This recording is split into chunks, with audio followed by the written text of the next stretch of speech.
Hello, Adam from GodIsAGeek.com here with Mike Stubbsy. How are you, Mike? I'm very good, thank you. Very, very good. I'm being real professional calling you Mike because you're in a freelance capacity here because you, and we should get this out of the way right away, you were flown over to Stockholm by EA where you were put in a hotel and said, hey, play this game that you're seeing in the background, Battlefield V or 5? I guess V, right? I think, no, they said 5. They always refer to it as 5, I think. Okay, that's fine. I just kind of figured it was the other way around. But yeah, we right up front, EA paid our travel and accommodation. That's a thing you need to know. But Stubbsy, you have played the game since. But talk to us about this. This is our pre-review. Come back later. There'll be like a more full review. We talk about single player. Right now, we're going to talk about the multiplayer, which I know you enjoyed because I've read your preview or pre-review. Talk to me about it. What's going on with this game right now? Yeah. So I mean, my general takeaway it's Battlefield multiplayer. You know what you're getting. If you've ever even seen Battlefield, you could see this and go, "Oh, look, that's Battlefield." But this time it feels the actual moment to moment, like running around and shooting people in the face. I think feels really good. Kind of one of the best that Battlefield has had for a while. I don't know if this is just me totally making it up or misremembering or whatever, but the time to kill seems quite low, at least compared to other shooters that I've played recently. Maybe not a recent Battlefield, but it feels really good. Like you don't have to put a full clip into someone to kill them. It's 2 or 3 bullets, and if they're well placed, then they'll go down, which is something that I really like, and it makes it kind of a lot quicker moment to moment. My gripe with Battlefield in previous times is that depending on the positioning of the map, it can kind of feel a little bit meat grindery. You're just kind of throwing your body in and hoping that maybe you can trade yourself for a kill because that's the best that you're going to get because of the defenses that they've got set up. Whereas this is like, gotcha. If you get 2 shots on someone's head, then they're gone, and that's pretty much instant. So that feels really good and really quick. I really like that side of things. So, because one of the things, listen, you don't have to say the game name. I'll do it. Call of Duty. The World War game, right? There was a mode in there that was very Battlefieldy. Like it really felt like they were trying to have their take on Battlefield. And again, I haven't played anything of Battlefield 5. So you tell me if I'm wrong or not. But when you say about the time to kill being reduced, that kind of makes me think: is this now DICE going the other way? And so where Call of Duty were trying to do Battlefield's mode, that when you say a lower time to kill, I instantly think Call of Duty. I mean, if we're talking about that Call of Duty, then sure. I think Call of Duty's definitely got a longer time to kill in other areas and other games that have come out. But yeah, no, I can see why you'd think that. Yeah, I mean, with the time to kill stuff, I want to preface by saying it doesn't quite feel perfect to me because, like, if you hit someone in the body with a sniper, like even the most powerful sniper in the game, there's a pretty good chance they're not going to go down instantly, right? That's still probably only going to do 80, 90 damage. But if you hit, say, 2 headshots with an SMG, then that's them done. And I'm like, maybe that should be tweaked a little bit because the sniping does feel a little bit underpowered unless you're actually using the distance side of it and properly picking up people from afar. I kind of like that. I like that because one thing about Battlefield I've always found is if you're a good sniper, you're going to dominate. And I find as a bad sniper, that's quite frustrating. So is that an attempt to balance that? Possibly, but I do feel like if you're, like, by all means, if you clip them like in a limb or something like that, then that shouldn't kill them. But I feel like if you're smacking someone in the chest with a massive sniper bullet, maybe they would die. Yeah, another thing that is absolutely hilarious on a similar topic is there's the revive. Obviously, you can revive your teammates, and if you're in a squad, you can revive anyone in your squad, regardless of what class you are. So you don't have to be a medic to be able to revive your squad, which is really useful and makes you play as your squad. But what's absolutely hilarious is that it's basically, I think, unless you get stabbed, unless you get killed by a knife, you'll always be put into the downed state, so you can be picked up. So, like, if there was certain times where, like, a tank will shell someone, and then on one of the maps, I think it's called Twisted Steel, there is a giant bridge, like, massive. Like, the tank shell could explode at your feet.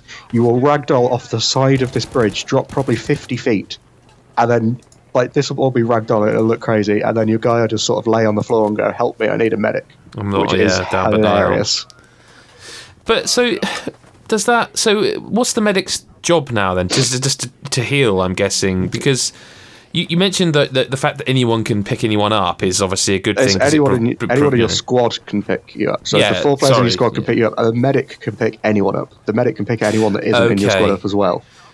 Okay, so the idea then, it sounds like it really is a case of play as your squad. Don't be a random. Join a squad. Okay. No, I quite like that. And it's not just the medic that is important with that. So I think it's the support class can throw ammo out, and like ammo is really limited. Like if you splayed like 3 clips with an assault rifle, you're gonna need more ammo from somewhere. Most of the capture points and objective points have kind of an ammo base that you can go and pick more up, or you can get I'm sure it's support that can just throw extra ammo to you. So that's pretty important. And it's similar with the medic. The medic can throw like a med pack to people to heal. So it really does, like, you don't want to be going in with a team that is just all assault classes, because you're losing out on so much. So, well, modes-wise, obviously you didn't play Battle Royale because that's coming later.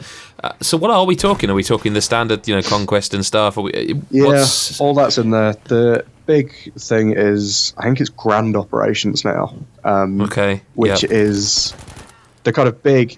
It'll take probably maybe an hour to do a full thing. Wow! And it's split over like different.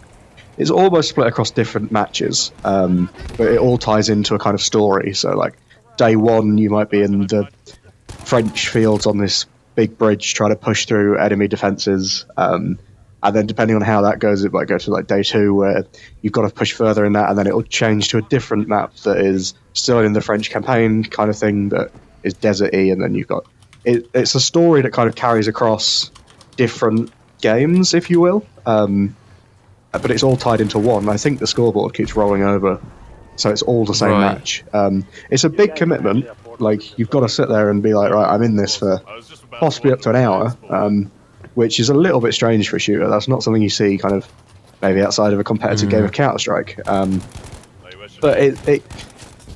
they're the ones that kind of, I feel good because they're quite close, and even if you lose a certain round, it doesn't necessarily ruin the whole game. You can still win 2 out of 3 days and do well. The problem comes with some of them, I think I touched on this in my preview quite a lot, is that in some places you'll have to capture an objective, you'll move on to the next stage, but then if you don't complete that stage, it goes back to the previous stage. But because that team has pushed up so far on the map, like the team that lost the second stage is almost always going to capture when it goes back, because they've got the positional advantage. They've just got to fall back like 10 meters, start the capture, and it becomes really difficult for the other team to break back in. So it's kind of just a back and forth. And there was one point where we played that, and I think we captured the first objective, tried to get the second, didn't, like 3 times in a row, and every time it bounces you back to the first one, and you're just playing the same thing over and over and over again, and that got a little bit tedious. But I think that might just be an issue with that particular map. It was the only time we experienced it.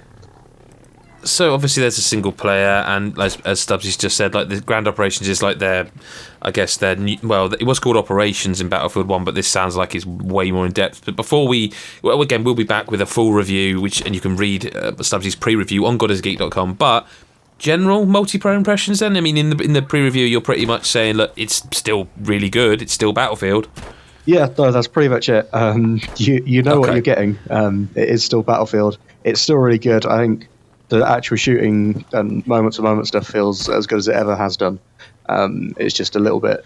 There's a few questionable things here and there that might work themselves out on live build, playing with real people and stuff like that. And indeed, and that's why we haven't got a scored review on the site yet, or a kind of even a final video review, because Stubbsy's going to play it on PC, the final game on the live servers where it's not just people in a closed environment. Thank you, Stubbsy, for your time. We'll be back soon, as I say, with a full review, both written and video. Thanks for your time, regardless, mate. No worries. Happy to chat video games with you anytime. Indeed, and same for the audience. Please make sure you like, comment, and subscribe. I keep forgetting to say it, but there it is. I've said it. Hit the bell, blah, blah, blah. We'll see you in the next video. Thank you very much. Bye-bye for now.